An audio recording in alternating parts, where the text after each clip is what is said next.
Hey guys, Dan Ran here, and today I'm going to show you how to bleed the brakes on your vintage motorcycle. So today we'll be working on my 1973 Honda 350 4-cylinder. I'm a big Honda enthusiast. I've got this 350 4-cylinder in front of us. I've got this 81 Honda C70, and I've also got a Honda Super Cub in the basement, a Honda C50, actually C100. It's a 1964. It's all in parts in the basement, and I'll be doing that resto later on. The 354 cylinder, though, is a really interesting bike because at the time, they only made it for 3 years, 72 to 74. And it was Honda's favorite bike at the time. It didn't really sell well because for the same money, you could have gotten the 2-cylinder 360. You would have gotten more horsepower and it was cheaper. But Honda really liked this engine. He was a big believer in the 4-cylinder engines. And so he kept production going even though there wasn't a lot of demand for it. What's interesting about this bike as well is the pistons in here are about the same size as prescription bottle caps. I really like the look of this bike. One thing that I am going to do is change the seat to an original seat. I don't like the 2-up seat. I'm a pretty big guy and I have to sit pretty far back. And so the 2-up kind of makes the ride a little bit uncomfortable for me. So we'll be focusing on bleeding the front brakes of any vintage motorcycle that utilizes a disc brake configuration. Bleeding the brake system is really easy, especially on older vintage motorcycles like this.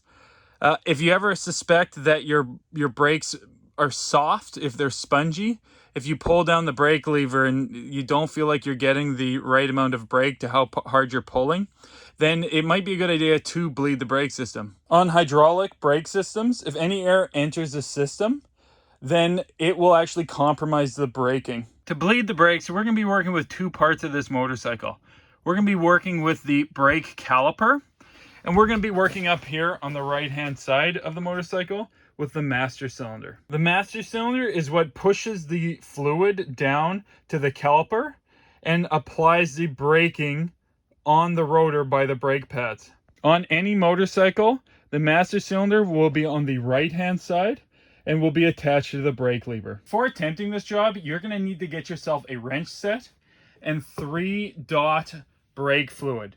You want 3-dot brake fluid because on these old vintage Hondas, that's what they use is 3-dot. In fact, if we look at the reservoir on our master cylinder here, you'll see only 3-dot brake fluid is written very clearly on the cap. If you use anything but 3-dot brake fluid, you can damage the seals within your braking system, which can actually cause your brakes to lock up, and then you have to replace the whole system to be able to fix it. So super important, only 3-dot brake fluid. You're also going to need a wrench to loosen the bleed screw on the top of the caliper here. This bike is completely metric, so we're going to be using an 8mm metric wrench for this. Beautiful thing about Hondas and in pretty much any old Japanese motorcycles, it's all metric. You could pretty much disassemble and reassemble this whole bike with 8, 10, 12, 14 and 16mm wrenches. Another reason why I love Hondas, because it's all pretty straightforward engineering. We want to start this job by removing the reservoir cap and taking a look at the amount of fluid we have inside. Now be very careful about taking this off, the cap off here, because brake fluid can actually damage your paint. Now I just polished the tank here, so I'm very careful with any gasoline, any kind of fluid, just because I don't want it to eat through the polish. Same with the side covers, they're freshly painted, so I don't want anything getting on those. So I'll get myself a rag and I'll just cover around the actual master cylinder reservoir itself and just place it on top. Now inside you'll see this rubber gasket here. We're going to want to take that off, and underneath that will reveal the brake fluid. This brake fluid's actually gone down halfway here. I know it's a little hard to see on the camera, but it's actually gone down about halfway. So we want to top it up. Now I'm very careful of getting brake fluid on anything because, like I said before, brake fluid can harm paint. And can damage any plastics, can damage plastics.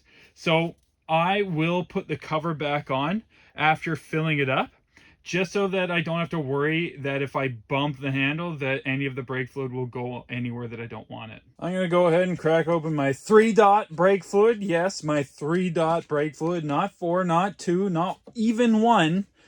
3-dot brake fluid, and I'm going to fill it up. I did just put a little bit in it, so I'm only going to put just a little bit more because I'm not quite there. Now the rubber seal that goes inside of the reservoir here, it does take up a little bit of space. And what I don't want to happen is I don't actually want to put it on and have it spill out. So we have about an inch here. I don't want to put this on and have the brake fluid spill out everywhere. So I'm going to carefully put it over. Looks good. Make sure the seal goes in. Don't have the seal facing up. So you see the deep part of the seal goes in to our reservoir. And that's what we have here in the cap. Just goes on top. Like so. Careful when you're threading this back on. You don't want to cross thread it and strip it. These are both aluminum. The master cylinder and the cap here are aluminum, so it is very easy to strip it. And if you strip it, you won't get a good seal. And you will have brake fluid going everywhere on your handlebars, your gas tank, your front, on your dials here. And it can introduce air into the system. We don't want that. So we're going to come back down here to the brake caliper, and we're going to get our 8mm wrench ready. Now we don't want to crack the bleed screw yet, because that would allow air to be introduced into the system. So that any air does not go into the system, what we're going to do is we're going to put pressure on the brake caliper, on the brake pads, by squeezing the brake handle. When we squeeze the brake handle, what we're doing is we're putting pressure onto the brake pads and the caliper. What's happening here is the master cylinder is forcing liquid down the brake lines to the caliper. When the brake fluid is being forced to the caliper, that is when we can actually crack open the bleed screw and allow any air to escape. Now you have to hold the brake handle while loosening the bleed screw, because if you let the brake handle go, it's going to suck air up through the system, and then we'll have to repeat this operation until we've removed all that air. The most important part of this operation is to hold the brake handle. So after you've pumped it a couple times, hold it. And that is when and only when we can crack the bleed screw and allow the air to come out of the system. So let's go ahead and give that a shot right now. Back up here. So I'm going to pump 1, 2, 3, and hold. All right, so as I am holding, I've pumped the brake lever and I'm holding it now. So I am just going to loosen the bleed screw just very slowly. Let it trickle out there. You can see some of the brake fluid come out. There we go. It's come right out there. Now I'm going to go ahead and I'm going to tighten the nut up. Don't let go of the lever without tightening the bleed screw. If you let go of it, like I said, air will enter the system and you'll have to keep bleeding it. Don't screw this up really tight. If you tighten the bleed screw with a ton of pressure, if you really torque it down, you're going to strip the threads of either the caliper or your bleed screw. Probably the caliper because it's made out of aluminum. Then you've got to replace the caliper. There's no way to fix that. So be careful. So just tight enough that it's snug, and not tight enough that you're going to strip it. Because I know I've got plenty of brake fluid in here, I'm going to do that one more time. I'm going to go ahead, 1, 2, 3. And I'm going to hold, come back down here, and slowly loosen the bleed screw. There we go. Saw some air come out of there. This doesn't seem too bad. Normally you'll hear it or see the bubbles come out. I just saw a little bit come out. You're going to want to do this about 3 or 4 times. And again, tighten up the bleed screw before you loosen the lever. Perfect. So I'm going to go up and I'm going to check the amount of fluid that I have. You want to constantly check, because if you run out of fluid, then you can introduce air from the top side, from the master cylinder side. So let's have a look at our master cylinder here. Get the cap off.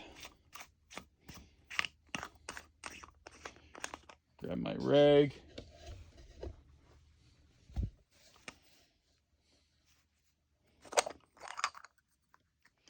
Have a look. just a fair amount. Actually, not as much as I thought we were going to. We still have over half. So I'm going to top it up. And I don't think I need to bleed it anymore. There wasn't a lot of air coming out. And so I'm pretty happy with this. So I'm going to clean the caliper, wipe it all down, and make sure that I didn't get any brake fluid on any of the wheels or anything. So, and like I said, I'm going to top this up and make sure it's nice and full. So add some sweet, sweet brake fluid. Just a dab will do ya in my case. Oh, that's good right there. Perfect. Before putting the cap back on, I will take a look at the seal here. This seal is original to my master cylinder, to my bike. And it's in really good shape. There's no rips or tears in it, so I'm not worried about it. So I can go ahead and put it back on. Take my cap. And put it back on the master cylinder. Make sure we're not cross the threading. Again, this is aluminum. The master cylinder reservoir itself is aluminum. So if you cross thread it, you're going to strip the threads. And then if you're lucky, you can take a little file the threads back to where they should be. Or if you're unlucky, you'll have to replace the whole master cylinder. You can buy these master cylinders on eBay for cheap. I think they're about 40 bucks or less. But if I can keep something original or even working for longer, that's even better. Because at the end of the day, the less money you spend, the more money you save. And there we go. The brakes are bled, and this bike's going to have some serious stopping power now. Thanks everyone for watching. This has been R&R Restoration. I hope you liked the video. If you did, comment below, like, subscribe. If you have any questions, comments, concerns, or queries, let me know and I'll answer them for you. Otherwise, we will see you next time.